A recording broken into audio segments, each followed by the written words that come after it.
welcome to the Heart of a Viking. These art lessons are taught by Mrs. Minto from the Cape Henlopen School District in Delaware. I hope you have fun, create imaginative works of art, and make sure you share them with someone because, after all, the visual arts are meant to be seen.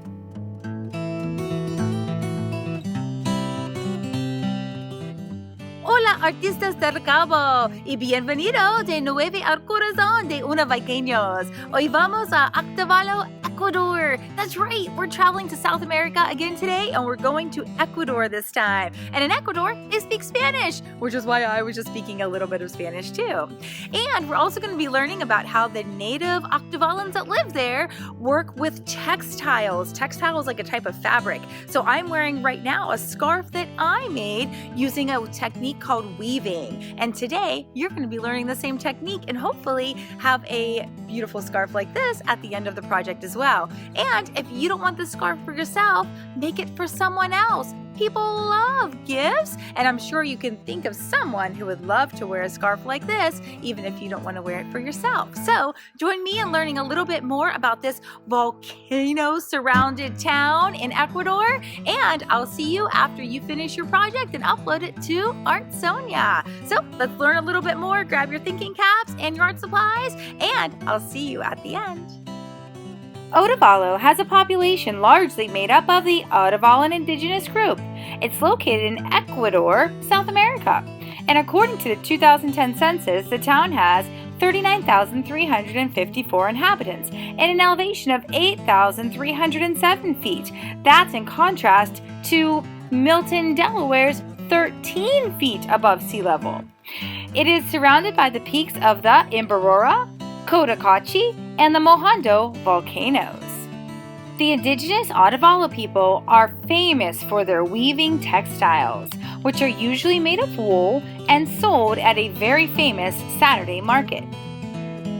The Otavala market is a place of history and tradition, continuing century-old artisan practices from around this northern town. The indigenous Otavalan people have been weavers since pre-Incan times. In colonial days, their skills resulted in many of the people being forced into textile workshops, creating a textile trade, but it continues freely today. This town has evolved into a full working town that has many different parts and rules for the many different families that live there. There are people who pick the wool, get materials ready, farmers, cultivators, and of course the weavers. Well, this town seems pretty amazing. Let's see what we need to create our own piece of textile weaving today.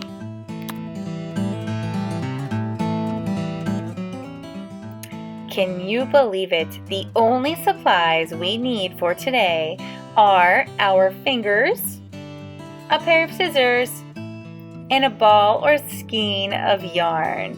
That's it. Grab your supplies, and I'll see you back here to get started.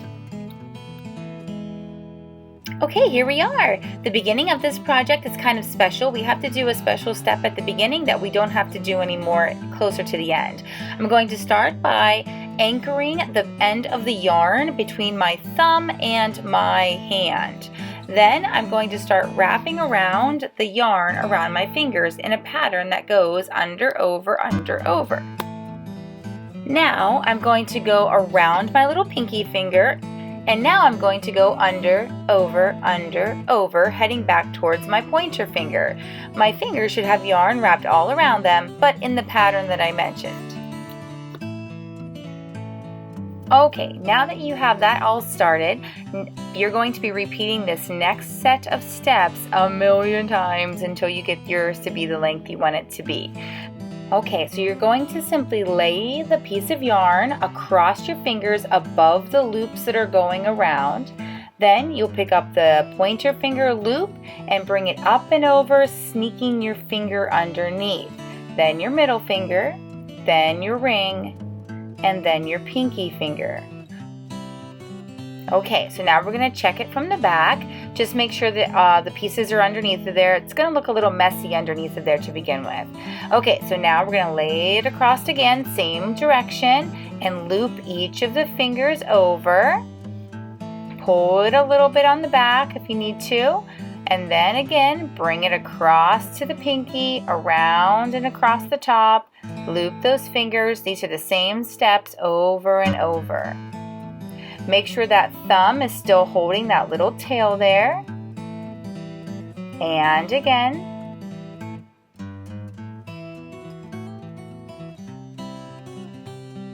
Just double check on the back. You can pull those pieces down if they start to try and sneak up in between your fingers. And across again. So I don't know if you've been counting or not, but this is the 5th time that we've done this. After the 5th time, I'm going to take that little tail that was between my thumb and I'm going to pull it around to the back and give it a pretty good tug. When I tug it, the chain is going to start to show a little bit better and I can create a knot so that this doesn't come undone. And then I'm free to continue on. Every time I bring it across, I loop my fingers under, and then I also kind of pull on that tail that's under my hand. And I just keep doing this until my chain or my weaving gets to be the length I want it to be. My goal a lot of times is to make scarves, so I make a chain that's long enough to become a scarf. So as I'm making it and it's still on my fingers, I can wrap it around my neck or the person's neck I'm making it for to make sure that it's the right length.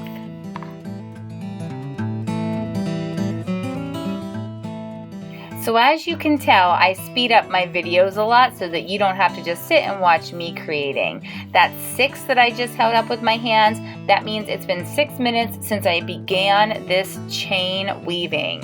So in 6 minutes, I've gotten about 2 feet of the chain weaving complete. My goal is going to be to create 6 feet. Alright, let's fast forward ahead a little bit here to get a little further along, and I'll check back in with you in just a moment.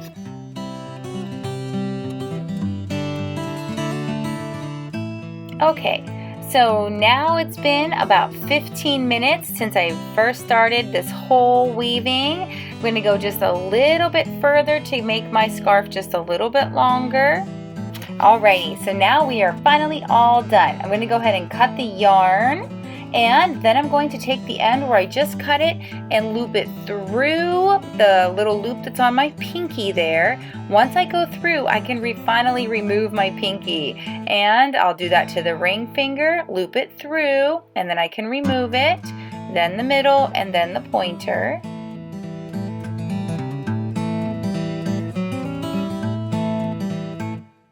And then I'm going to go ahead and pull on this pretty tight. The tighter I pull on it, the more I'll create a nice tight knot there at the beginning. And I'll check the knot on the other side too. Nice and secure. My weaving's not going to come undone. And there you have it. That is one piece of a scarf. You can leave it just like that, or if you stick around, I'll show you what you can do if you create 2 of these that are the same length.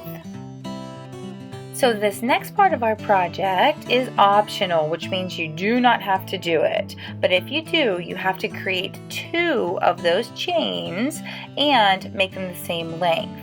Now what I'm going to do is tie the 2 ends together here. So I'm just going to make a little knot at the top, attaching the 2 together. Pull it nice and tight so it's nice and secure.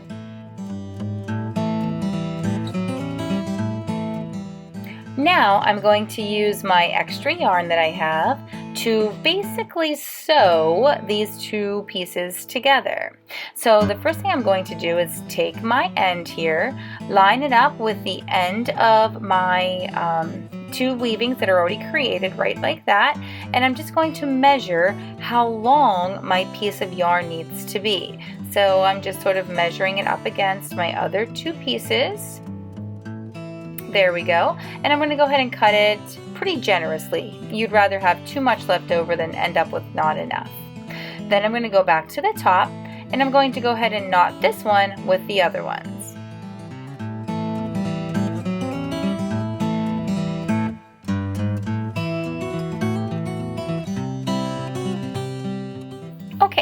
So now I'm going to use the yarn to pretty much sew together these two weavings that I've created. So I find the end of my yarn that's not tied down yet, and I keep these two pieces of weaving right next to each other. I pick up a little loop that's in there from when I had it wrapping around my fingers, one from each piece of weaving, and then I just basically pull that through.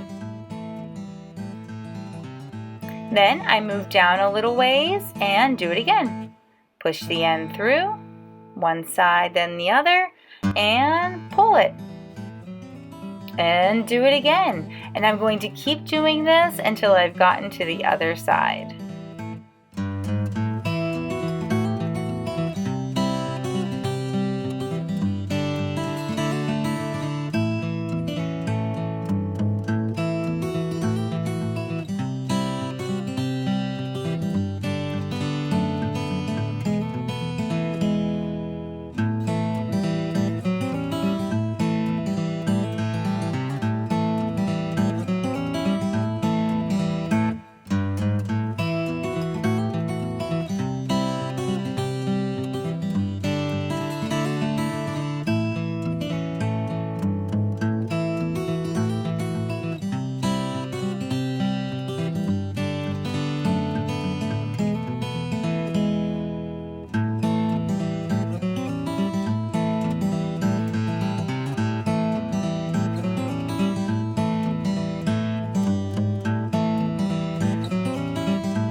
Okay, now once you've gotten to the other side, you're going to go ahead and knot this end with the other ends from this side, just like you did on the side where we started.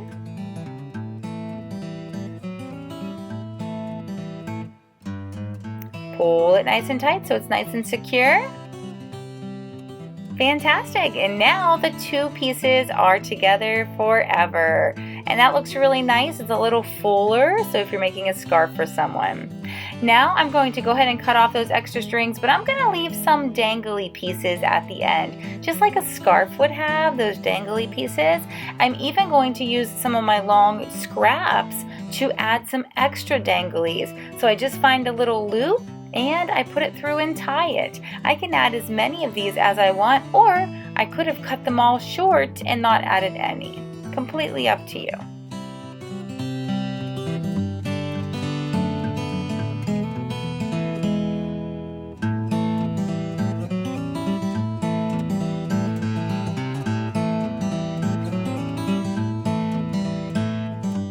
Okay, so there you have it, your finished weaving inspired by the Otavalan people of Ecuador. I hope you enjoy this, and if you're not going to use it or wear it, definitely give it as a gift. This is a really cool piece of artwork that is one of a kind, and I am sure that there is someone in your life who would love to have this if you don't. So I hope you have a great rest of your day, and I can't wait to see you back here next time at the Heart of a Viking. HOB artists, don't forget to hop on over to Artsonia to upload a photograph of your piece of artwork to your art portfolio. I can't wait to see it.